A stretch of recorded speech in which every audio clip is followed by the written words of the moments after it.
Latest updates ఎప్పటికప్పుడు పొందడానికి big TV WhatsApp channel follow అవ్వండి. లింక్ డిస్క్రిప్షన్‌లో ఉంది.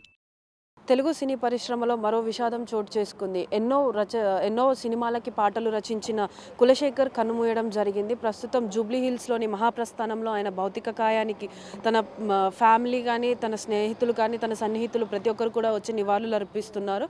గతంలో మనకి చాలా సినిమాల వరకు చిత్రం సినిమా కానీ, నువ్వు నేను, ఘర్షణ సినిమా వంటి వాటికి ఎన్నో హిట్ పాటలను అందించాడు. అదేవిధంగా ఆయన పాటలు కూడా ప్రస్తుతం ఇప్పటి వరకు కూడా ప్రజలు అనేవారు ఎంతో ఆసక్తిగా వింటూ ఉంటారు.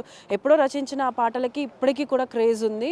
చిన్నప్పటి నుంచి ఆయనకి సాహిత్యంలో ప్రాముఖ్యత, సాహిత్యం పట్ల ఇష్టం వల్ల అతను ఈ సినీ రంగంలోకి అయితే ప్రవేశించడం జరిగింది. మొదటిగా విలేకరుగా చేసినప్పటికీ కూడా ఆయనకి ఇంట్రెస్ట్ ఉన్న దాని సైడే ఆయన వచ్చి తనని తాను ప్రూవ్ చేసుకోవాలని చెప్పేసి సంగీతం రచించడం దాంట్లోకి అయితే అడుగు పెట్టడం జరిగింది. కానీ ఆయన కొన్ని రోజులుగా అయితే మానసిక పరిస్థితి బాగోలేక ఇక్కడ చిత్రపురి కాలనీలోనే ఒక్కడు నివాసం ఉంటున్నాడు. వారం రోజుల క్రితం తను ఏదైతే పంజాగుట్టలో పడిపోవడం జరిగింది. తను పడిపోయిన తర్వాత అక్కడున్న స్థానికులు కానీ, అటు వైద్యం చేసిన డాక్టర్లు కూడా గుర్తుపట్టలేనంత విధంగా తను మారిపోయాడని చెప్పేసి వాళ్ళు చెప్తున్నారు.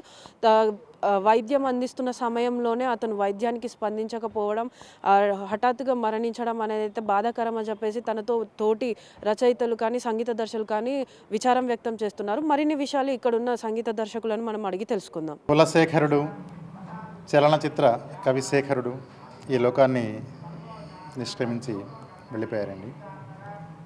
మంచి భావుకత, మంచి భాషా పరిజ్ఞానం ఉన్నటువంటి మంచి కవి కులశేఖర్ గారు. ముఖ్యంగా పట్నాయక్ గారి స్వర సారథ్యంలో వారి అక్షర వీర విహారం ఆంధ్రదేశాన్ని ఎంత అలరించిందో మనందరికీ తెలుసు. మహాకవి, మంచి వ్యక్తి, మంచి మనసు, మంచి హృదయం. మరి వారన్నట్లుగానే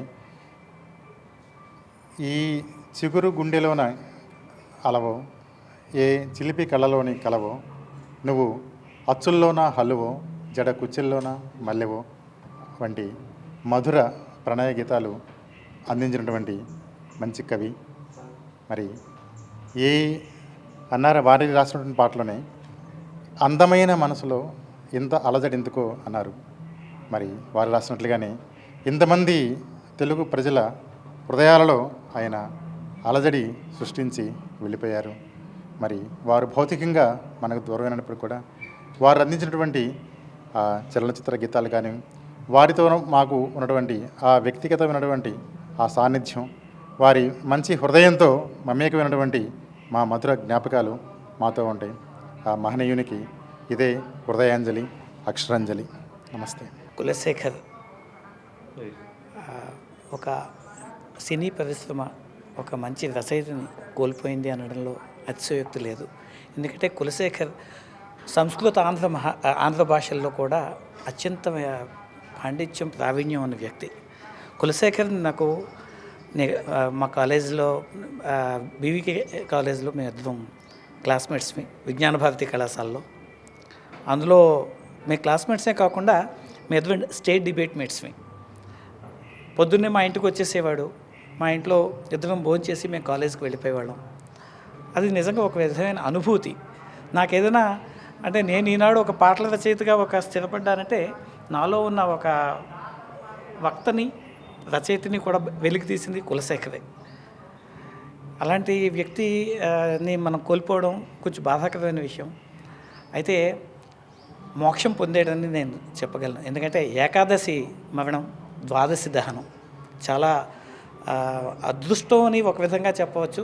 కానీ మా రాంబాబు గారు చెప్పినట్టు ఆయన భౌతికంగా మన మధ్య లేకపోయినప్పటికీ ఆయన పాటలు మన అందరి మదిలోని ఎప్పుడూ ఎల్లవేళ్ళ మెదులుతూ ఉంటాయి. ఒక మంచి రచయిత, ఒక పండిత కుటుంబం నుంచి వచ్చిన వ్యక్తి ఆయన కోల్పోవడం తీవ్ర లోటని మాత్రం చెప్పగలను. నమస్కారం. ఆయన మృతికి శ్రద్ధాంజలి ఘటిస్తూ కుటుంబానికి ఆయురారోగ్యాలు, ఇలాంటి కష్టకాలంలో ఆ కుటుంబం ఈ చేదు నిజాన్ని భరించే శక్తి సామర్థ్యాలు భగవంతుడు ఇవ్వాలని కోరుకుంటున్నాను సార్. కులశేఖర్ గారు నిన్న 26 నవంబర్ ఏకాదశి, కార్తీక మాసం ఏకాదశి తిథి రోజు సేమ్ సీతారామ శాస్త్రి గారు చనిపోయిన తిథి నాడే గురువుగారి బాటలో అదే టైంలో చనిపోవడం అదొక కోయిన్సిడెన్స్ అనాలా లేకపోతే గురు శిష్యులు ఇద్దరూ కలిసి అనుకుని చేశారా తెలియదు కానీ బట్ ఆయనతో ఎక్కువగా ప్రయాణం చేసిన క్లోజ్గా ఆయనతో పాటు ప్రయాణం చేసిన వ్యక్తిగా నేను పర్సనల్గా డెఫినెట్గా నా పాటకి ఒక మాట ఏదైతే ఉందో అది పోయింది అనే ఫీలింగ్ ఉంది. బట్ ఈరోజు వస్తుంది అనేది మెంటల్గా ప్రిపేర్డ్గానే ఉన్నాను నేను. బహుశా ఇంకొక 1 year లోపే ఈ న్యూస్ వినాల్సి వస్తుంది అని అనుకున్నా. బట్ ఇప్పుడు ఇంత తొందరగా వినాల్సి వస్తుంది అనుకోలేదు. బట్ ఈ న్యూస్ ఏదైతే ఉందో ఇది డెఫినెట్గా ఇండస్ట్రీకి ఒక తీరని లోటు. ఆత్రేయ గారి తర్వాత మళ్ళీ అంత అలతి పదాలతో పాటలు రాయగలిగే సాహితీవేత్త కులశేఖర్ గారు. ఆయన సాహిత్యం వల్ల నేను జనంలోకి వెళ్ళానని ఫీల్ అవుతా. ఎందుకంటే అంత సింపుల్గా అందరికీ అర్థమయ్యే సాహిత్యం రాసినందుకే అందరికీ మేమిద్దరం కలిసి రీచ్ అయ్యాము. తేజ గారి కాంబినేషన్లో మేము చేసిన పాటలన్నీ చాలా పెద్ద హిట్, మీ అందరికీ తెలుసు. అండ్ ఆ పాటలు అయితే డెఫినెట్గా బతికే ఉంటాయి కాబట్టి ఆయన మనందరి మధ్యలో బతికే ఉంటారు. For more videos like this, subscribe Big TV channel.